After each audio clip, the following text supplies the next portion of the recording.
برای خیلی از افراد سوال پیش اومده که کندر برای چی خوبه یا اصلا کندر چیه؟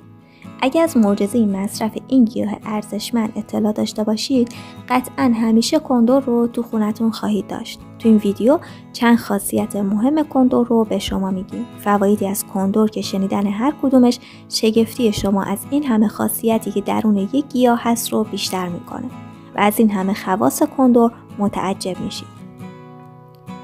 کندر سمق درخت بومی مناطق بسیار گرمه. رنگش زرد شفافه و برای سلامتی بسیار مؤثره. علیرغم طعم گس و تلخش دارای عطر خوبیه. کندر سمقیه که از دیرباز شناخته شده و توسط رومیان، ایرانیان، مصریان، یونانیان و یهودیان به عنوان دارویی برای روح و جسم استفاده می شده. از کندر به دو صورت پودر کندر و خوردنش یا روغن کندر استفاده میشه. همینطور دود کردن کندر هم فوایدی به همراه داره که هر کدوم برای بیماری‌های مختلفی قابل استفاده هستن.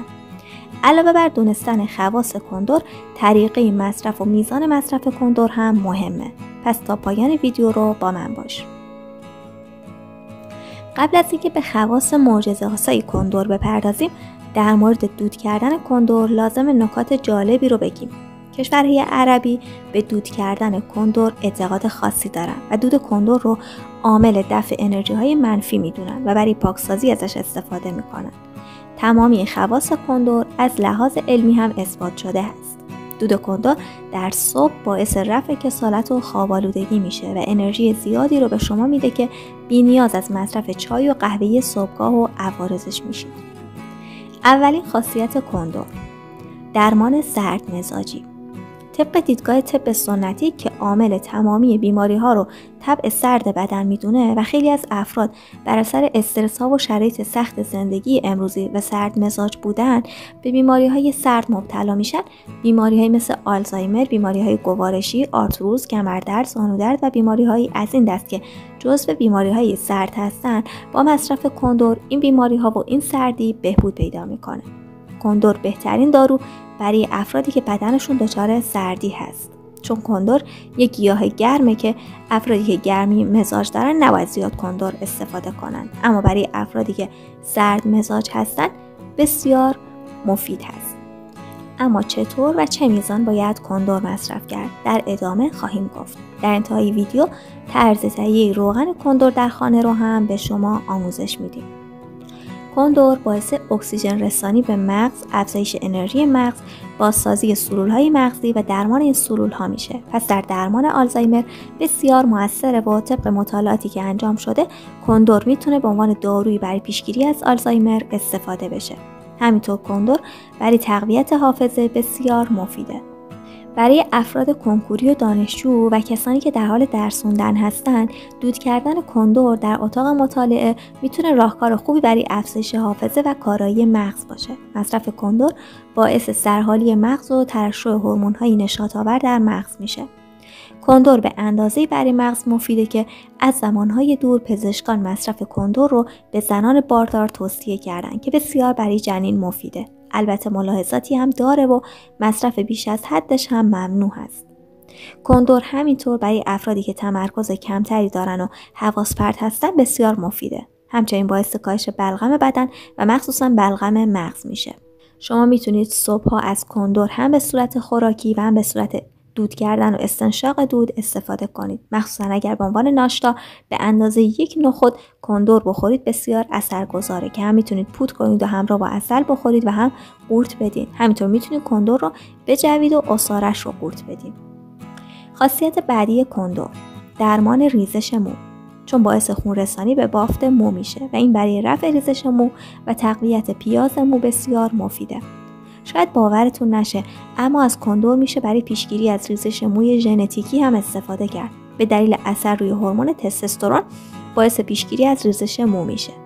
اثر ضد التهابی کندر برای التهابات هم عالیه. جوش‌ها و قرمزی‌هایی که گاهی روی پوست سرمون یا بدنمون ایجاد میشه و همینطور برای درمان عفونت‌های قارچی هم بسیار تاثیرگذاره. البته مراقب باشید، اگه التهاب دارید نباید کندر رو به همراه داروهای ضد التهاب مصرف کنید، چون باعث تداخل دارویی میشه. اما کندر به تنهایی اثر ضد التهابی بسیار بالایی داره.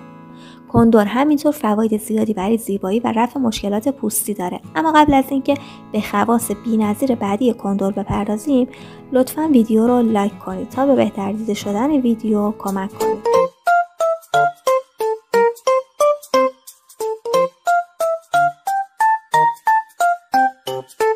همونطور که گفتیم کندر برای سلامت و زیبایی پوست بسیار مفیده که هم برای جوش و آکنه و التهاب و قرمزی پوست خوبه و هم برای چین و چروک‌های پوستی خیلی مفیده که مصرف روغن کندر به مدت 2 هفته برای پوست صورت اثر بخشی فوق‌العاده‌ای داره که با ماساژ صورت با روغن کندر میتونید از افتادگی پوست جلوگیری کنید و پوست رو سفت کنید و چین و چروک‌ها رو بهبود بدید که هم به صورت روغن و هم به صورت خوراکی میشه کندر رو برای درمان التهاب و ریزش مو مصرف کرد. کندر خلط آور هست و باعث دفع خلط از ریه میشه. از بهترین اثرات کندر از بین بردن عفونت‌های ریه هست. بعضی افراد در دوران کرونا که تنگی نفس و عفونت ریه داشتن، صبح‌ها کندر رو به صورت پودر شده و همراه کمی عسل در آب حل می‌کردن و می‌نوشیدن که این کار نتایج فوق‌العاده‌ای برای بیماران کرونا داشت. پس برای افرادی که عفونت دارن و کسانی که سرفه می‌کنن، کندر برای سرفه‌های خشک خیلی خوبه. کندر برای آسم و تنگی نفس هم بسیار مفیده که میتونید 2 هفته‌ای مصرف کنید. یعنی هر 2 هفته که مصرف میکنید مصرف رو قطع کنید و بار بعد که مصرفش رو شروع میکنید باز هم به مدت 2 هفته استفاده کنید. یعنی مصرفش نباید پی در پی باشه. بهترین زمان برای مصرف کندر صبح و شب هست و میزان مصرفش هم بستگی به تحمل فرد و شرایط بدنی فرد هست که چه میزانی گرمی رو بتونه تحمل کنه. چون برای افراد گرم مزاج نباید زیاد مصرف بشه. به طور کلی میتونید به اندازه 1 نخود یا 1 قاشق مرباخوری از پودر کندر استفاده کنید. کندر یک دارو برای معده به حساب میاد. هنوز که هنوزه حتی در رستوران‌های کشورهای عربی کندر رو همراه نمک سر میز غذا میذارن و همراه غذا چند دونه کندر رو میجوند. چون کندر ضد بلغم هست و این کار باعث جلوگیری از نفخ شکم و بزرگ شدن شکم میشه. همینطور برای رفلاکس اسید معده هم خیلی خوبه. فقط کافیه کمی روی غذا کندر بجوید. در ابتدا کمی تلخی احساس میکنید اما بعد تلخی از بین میره و مثل آدامس میتونید بجوید و به خواصش ایمان بیارید. به علاوه افرادی که کلیت روده دارن و سندرم روده تحریک پذیرم دارن، کندر باز همینجا نقش معجزه آسایی برای درمان روده داره. باید 1 قاشق کندر رو جوشونده و به صورت دمنوش و در حالت ناشتا همراه کمی عسل میل کنید. از خواص بسیار ارزشمند دیگه کندر افزایش متابولیسم بدنه، یعنی سوخت و ساز قندها و چربی‌ها رو در بدن بالا میبره و این یک تغییر مثبته که به صورت غیر مستقیم باعث کاهش وزن میشه و این بالا رفتن متابولیسم و سوخت و ساز برای درمان کمکاری تیروئید هم بسیار خوبه. برای پف صورت و بدن و افرادی که بیحال و بیرمق هستن و بدنشون پف کرده هست، کندر میتونه یک داروی بسیار عالی و ضد بلغم باشه. پس مصرف کندر شبها بعد از غذا 2 نتیجه رو برای بدن شما به همراه داره. یکی افزایش سوخت و ساز و دومی کاهش اشتها. چون بلغم و رطوبت اضافی معده رو میگیره. در نتیجه این 2 موردی که گفتیم کاهش وزن صورت میگیره. کندر همینطور یک آنتی باکتریال بسیار قوی و قدرتمنده که برای دهان و دندان به شدت مفیده که باعث تقویت لثه و خوشبویی دهان میشه و با از بین بردن باکتری ها و میکروب ها از پوسیدگی دندون هم جلوگیری میکنه و با افزایش استحکام لثه ها، سلامتی لثه ها باعث میشه که شما از جراحی لثه بی‌نیاز بشید. در اینجا باید کندر رو به صورت دهانشویی مصرف کنید. هم کمی پودر شده کندر رو میل کنید و هم در آب حل کنید و دهنتون رو باهاش شستشو بدید. پس اگه به دنبال یک دهانشویی کامل و قدرتمند میگردید، کندر بهترین راه برای افزایش سلامتی دهان و دندان شماست. همینطور کندر باعث از بین رفتن چربی خون یا کلسترول و تریگلیسیرید میشه و این چربی های مضر رو از بین میبره. پس کندر یک دوست و همراه خوب برای قلب ما هم هست.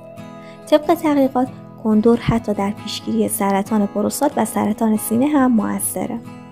کندر همینطور برای درمان درد قاعدگی در زنان هم بسیار مفیده که باعث بهبود گردش خون در ناحیه رحم و لگن میشه و در نتیجه دردهای قاعدگی رو کم میکنه. اگه چند روز قبل از قاعدگی و هنگام قاعدگی کندر رو به صورت دمنوش مصرف کنید، درد رو خیلی کم میکنه. علاوه بر این باعث پاکسازی رحم میشه و در پیشگیری از عفونت‌های زنان هم نقش مهمی داره چون رطوبت‌های اضافی رو کم میکنه.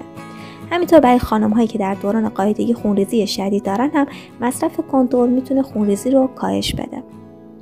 کسانی که التهاب مفصل و آرتروز دارن، کندر میتونه برای این افراد بسیار مفید و نجات بخش باشه. خصوصا برای درمان روماتیسم که مفصل‌ها رطوبت اضافی دارن، کندر میتونه بسیار اثر بخش باشه. پس برای کاهش التهاب و درد مفصلی میتونید روغن کندر رو به صورت موضعی روی مفصلاتون استفاده کنید که هم یک مسکن هست برای مفاصل و هم جذب مفاصل میشه و در نهایت کاهش التهاب مفاصل رو به همراه داره. برای مفاصل میتونید کندر رو هم به صورت روغن و هم به صورت خوراکی مصرف کنید. به مدت 2 هفته خوردن کندر به اندازه 1 نخود توصیه میشه.